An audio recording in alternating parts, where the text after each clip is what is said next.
All right, we got us a 2007 model. This is the new style 2007 3500 dually right here. Pretty nice truck. It come out of a good climate. Boy, the truck looks all good underneath and everything. And it is quite a truck for a 219,000 mile truck. It really is.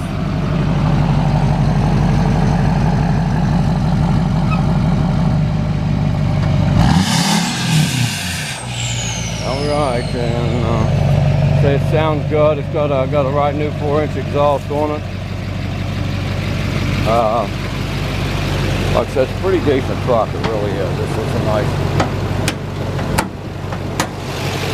nice parts truck. Got 6.6 in it. It's had the EGR delete on done to it. There's all the EGR stuff is completely gone off of it. I don't know what I'm able to do with that.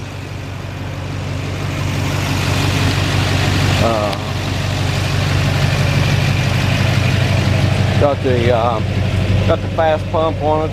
One of the guys that puts it way down there where it can really be seen. You know, got a decent dually bed. I'm gonna hammer some dents out of it. It'll be a pretty decent bed. It really will be. Some miles up here. 219,068 miles.